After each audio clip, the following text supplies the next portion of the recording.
Welcome back to the Simple Farmhouse Life podcast. Today, I want to share with you, I came up with this idea for this podcast episode yesterday while I was making dinner. I was making something that has gotten into the rotation lately as something that I've been making all the time. And a lot of times I find that I'll make something for a while, get really excited about it, we'll all enjoy it, and then I'll make it over and over again. Then we get kind of burnt out on it, and then I eventually forget about it. But some things do stand the test of time, and I end up making them over and over again. I thought it'd be fun just to share what things that we are loving right now, what things I'm making over and over again are my go-to meals and that we are enjoying. My name is Lisa, mom of 6 and creator of the blog and YouTube channel Farmhouse on Boone. Join me as I share with you my love for creating a handmade home from scratch cooking and a little mom and entrepreneur life along the way. I shared in an earlier podcast episode, I believe it was episode 8, how I cook, how I don't really meal plan. I just buy whatever is on sale, what's looking good, what's seasonally available, and then find ways to throw it together, usually without any recipes, just some basic cooking skills. That particular episode resonated with a lot of people.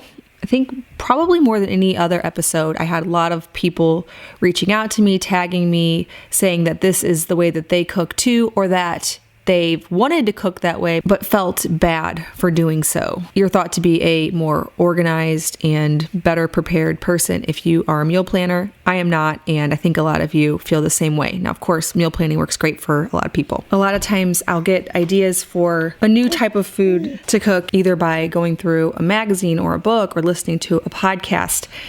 Usually I'll get the basic idea for something and then I'll start throwing in celery or mushrooms or just I'll make it my own, certain spices, and then we find some kind of combination of food that we're loving. So right now, one of the things I'm making that I'm probably about to wear my family completely out on is risotto. I started making this a few weeks ago and I've tweaked it and made it different ways, and every single way that I make it, it's amazing. I love it. I haven't been a person who makes a whole lot of rice usually. Now, there's been times where I go through phases of making a lot of fried rice type meals where I throw a bunch of veggies and meat and eggs and coconut aminos in a skillet.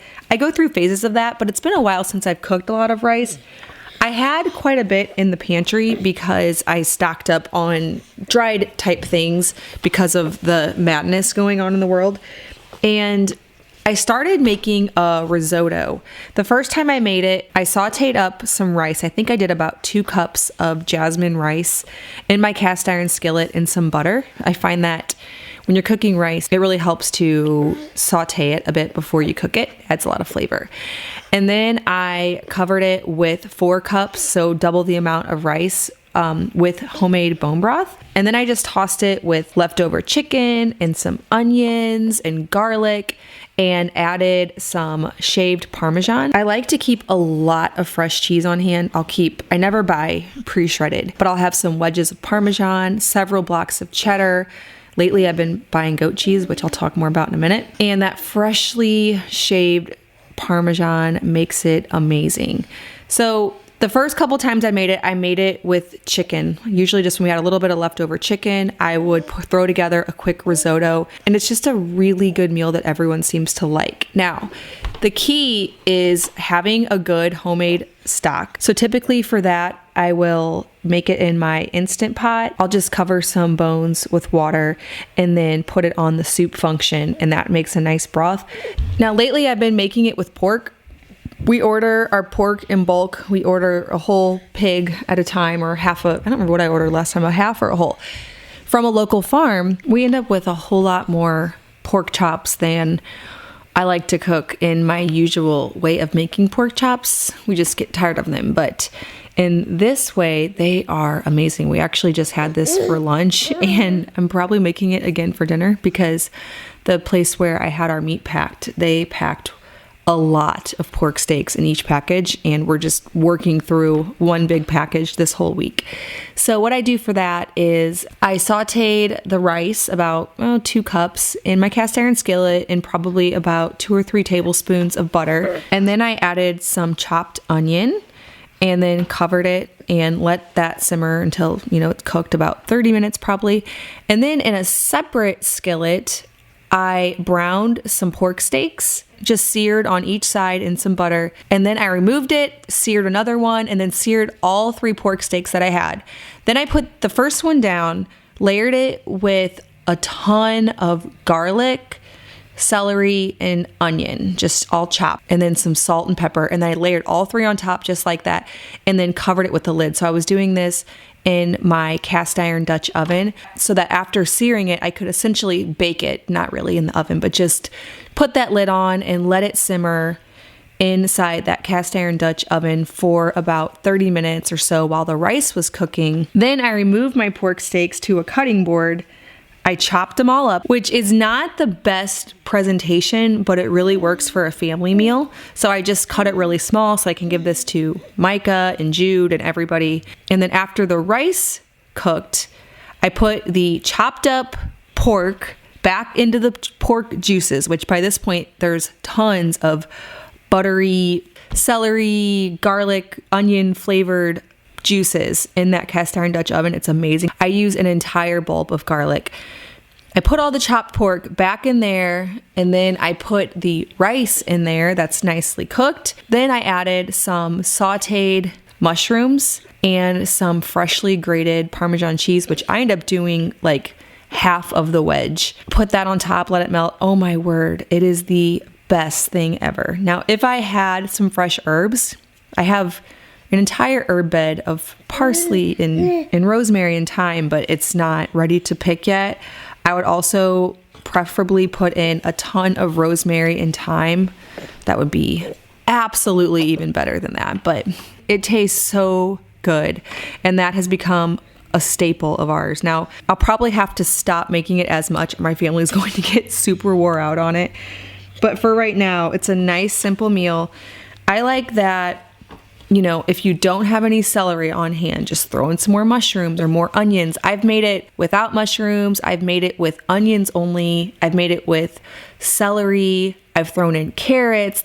You can throw in whatever you have, as long as you always have lots of butter, onions, and garlic. It pretty much will be delicious. I have even made it without the cheese, still delicious. Lots of salt, lots of pepper. I try to, and I talked about this in my How I Don't Meal Plan post and podcast.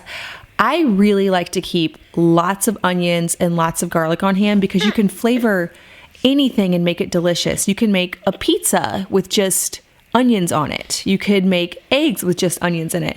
Those are a staple thing that I always want to have plenty of on hand. I probably use at least 2 onions a day, and really on most days, even more than that. And then same with garlic, a bulb of garlic a day, I would say at least. So keeping tons of those things on hand will really flavor up that risotto. It'll flavor up anything. All right, the next thing that I've been loving and making all the time, this I came across by accident. The other night, my girls and I, they were just bored of being home. So we went and we drove into town and we just drove around and looked to see what was open, what was closed. Pretty much everything is still closed. Things are starting to open back up where we are. Well, there was a little... Daniel, are you going to be distracting? There was a little Italian deli, and I've never gone into it, even though it has been in our town since January. And when I say our town, I mean like the big town, not our actual town. I decided to stop in, and I got a whole bunch of their salamis and their cheeses. And then I noticed that they had this fig spread, and it's basically like a jelly, but made with figs. It did have some sugar in it, but not a lot. And I grabbed it. I wasn't really sure what I would do with it, but that night, actually, we got home and we wanted to have a really easy meal. And so I took some bread and I put fig spread on it, cheddar cheese. So I took my block of cheddar, cut off some thin slices, salami, the kind with the pepper around the edges is the best. Kids don't like that as much because it's spicy, but any kind of salami. And oh my word, that is the best sandwich ever. And so then, of course, I did it again. And I made my sourdough bread, and sourdough bread, fig jam, salami, cheddar is the best sandwich ever. I'm completely sold on it. It is so good. So that is another thing that I've been making lately that I've never made before, and that is sort of an obsession.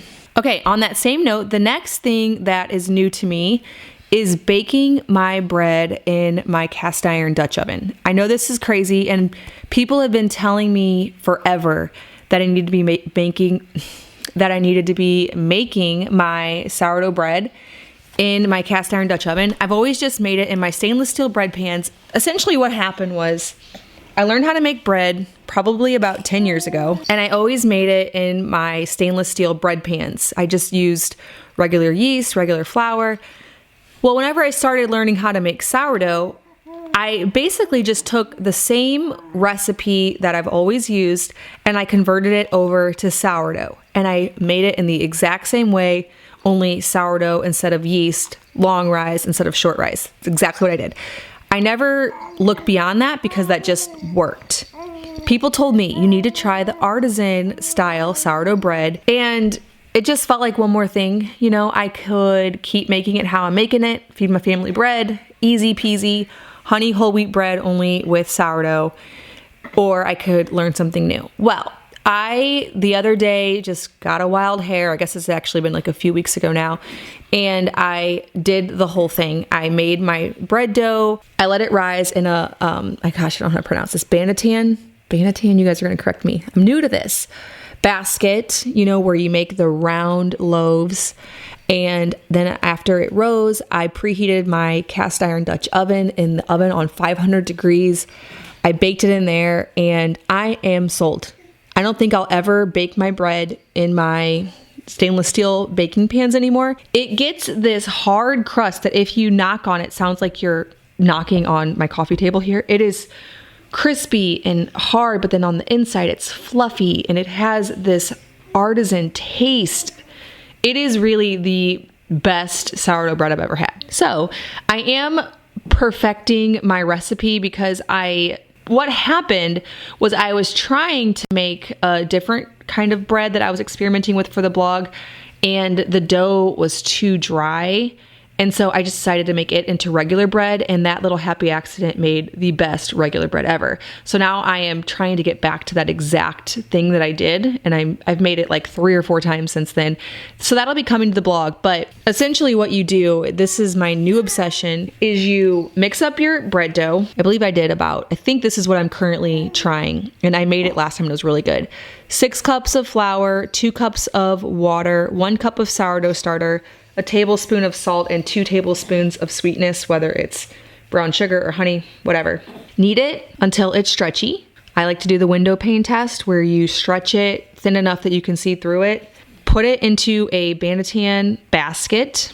Let it rise for 12 hours, or depending on how much benefit you need from the grains soaking. So if you are gluten intolerant and you do sourdough, because your body can only tolerate fermented grains, go for the full 24 hours. If you just prefer the health benefits, but you don't have problems with it, that's where I fall. I think I let mine rise about 8 hours. We just wanted it that night for dinner, so I did it in the morning and then I baked it at night. Then preheat your cast iron Dutch oven with a lid. I have an enamel coated one. I might get something else, but that is just what I have. On 500 degrees, which is super hot. Flip the bread out of the basket onto some parchment paper, score it. This is where you can get those really cool designs. If you want to experiment with that, it's beautiful either way. And then put it into the preheated cast iron Dutch oven, bake it with the lid on for 20 minutes, and then remove the lid. I turned the heat down to, I think, about 475, and then baked it for an additional 20 minutes. It is so good. So that is a current obsession, but it'll probably always be one.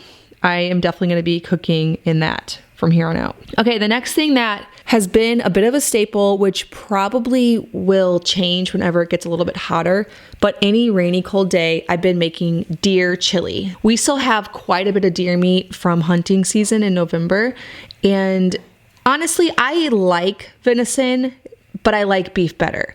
And so usually if I'm making something like burgers or meatloaf where the beef or the meat is the star of the show, I will mix it half and half with either pork sausage or ground beef.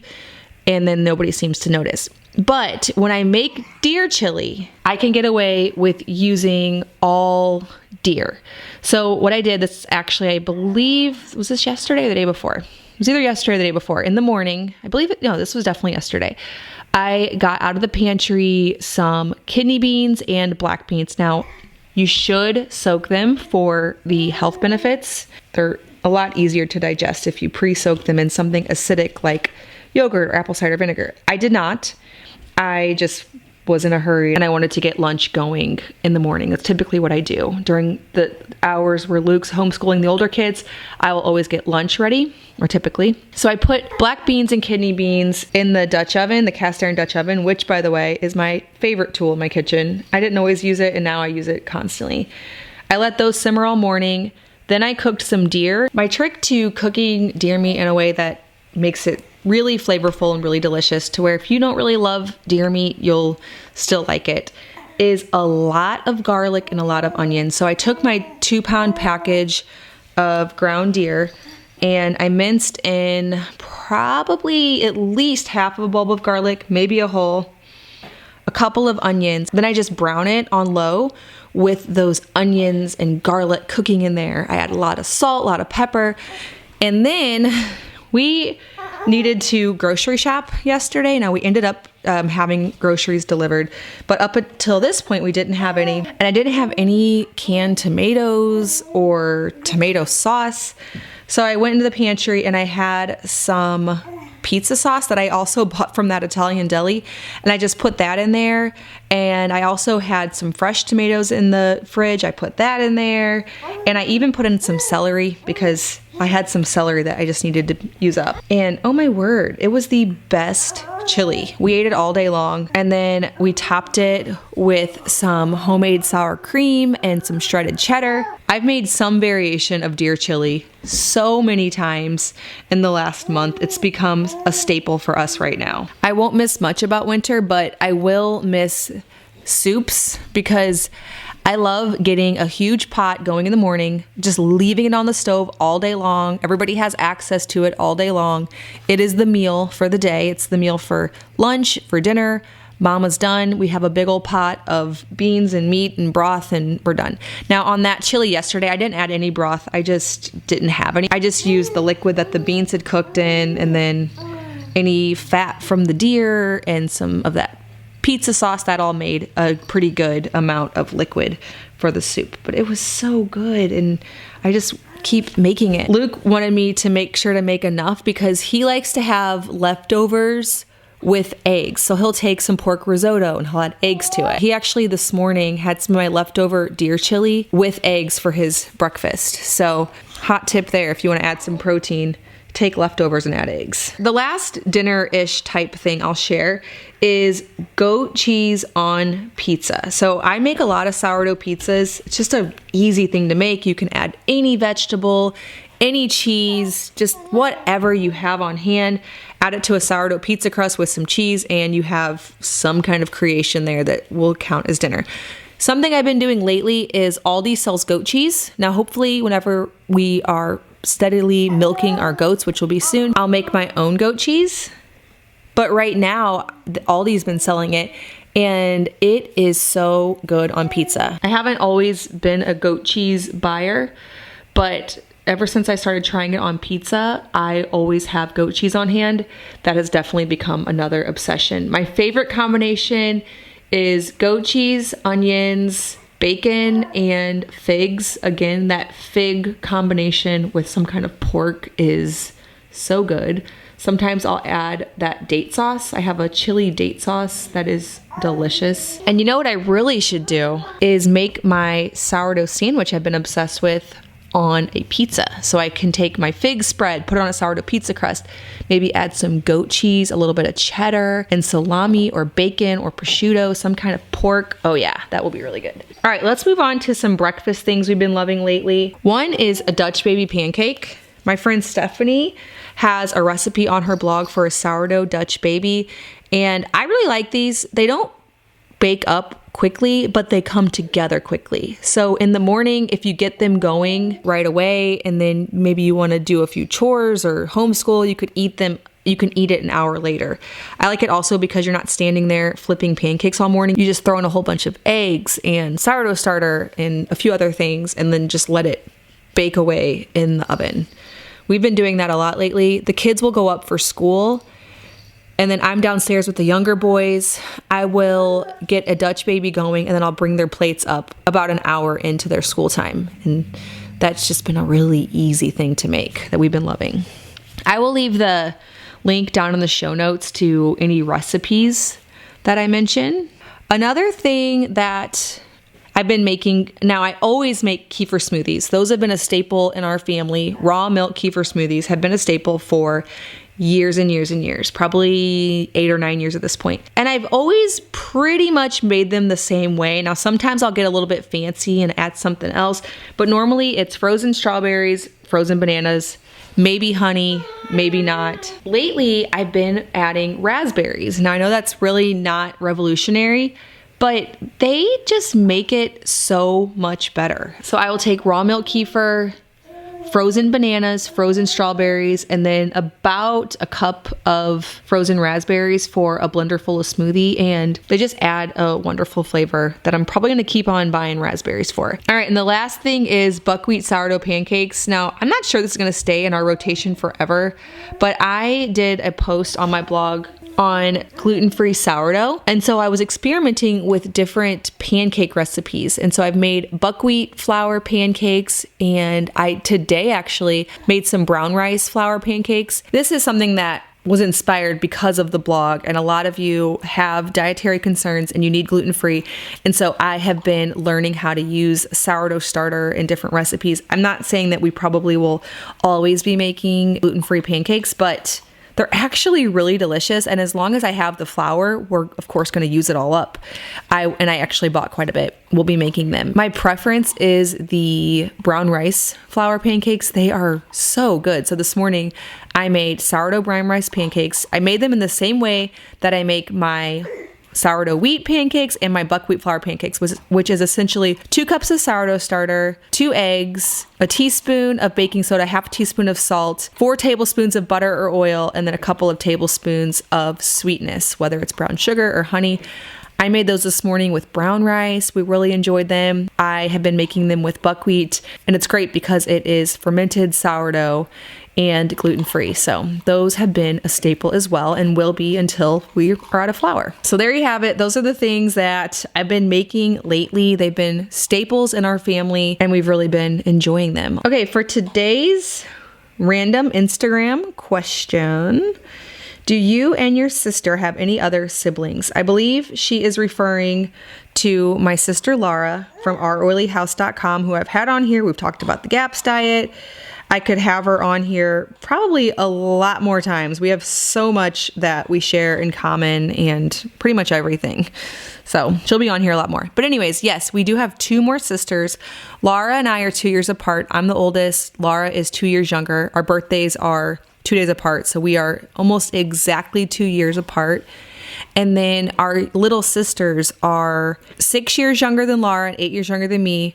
And the youngest is 11 years younger than me. So there's a 6-year gap between the older girls and the younger girls. My sister, Ashley, she's the older one of the younger girls.